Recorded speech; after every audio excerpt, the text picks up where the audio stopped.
অন্তর্বর্তীকালীন সরকারকে আহ্বান জানাতে চাই, এই 16 বছর ফ্যাসিস্ট ক্ষমতা থাকার মধ্যে প্রশাসনের বিভিন্ন স্তরে যাদেরকে ভারত থেকে কোটি কোটি টাকা খরচ করে প্রশিক্ষণ নিয়ে আসছে, তাদের তালিকা করা দরকার।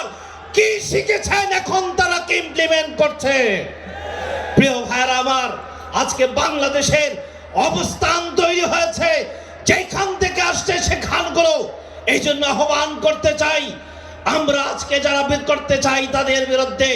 তৃতীয়ত হচ্ছে, পিআর সিস্টেম হওয়ার পরে এখন আবার সুযোগ আসছে। কেউ কেউ আবার বলে ক্ষমতায় যাই তারপর পিআর ব্যবস্থা করব। আমাদের আমির হযরত পীর সাহেব হুজুর রাহমাতুল্লাহ আলাইহি বলেছিলেন, যেখানে ঠেকছো আবার সেখান থেকে শিক্ষা শুরু হয়েছে। 18 সালে নির্বাচনে কথা দিয়েছিল আওয়ামী লীগ, কিন্তু দেখা যায় রাতের দিনের ভোট আগের দিন রাতেই শেষ করেছেন। আপনারা আমাদেরকে বুকার সমুদ্রে বাস করতে দেবেন না। পিআর আগে বাস্তবায়ন হবে, তারপরে নির্বাচন হবে।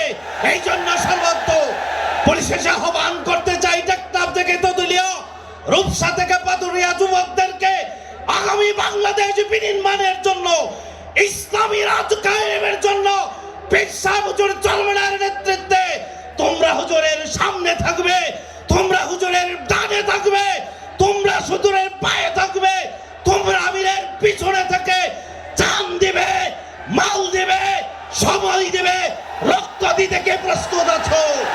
আল্লাহ তাআলা আমাদেরকে তৌফিক দান করুন সুন্দর একটি পঞ্চম সম্মেলন করার জন্য। ইসলামী আন্দোলন বাংলাদেশের পক্ষ থেকে যুব নেতৃবৃন্দকে ধন্যবাদ জানিয়ে আমার কথা শেষ করছি। দেখা হবে রাজপথে, দেখা হবে আন্দোলনে, মিছিলে। ওমা তৌফিক ইল্লা বিল্লাহ।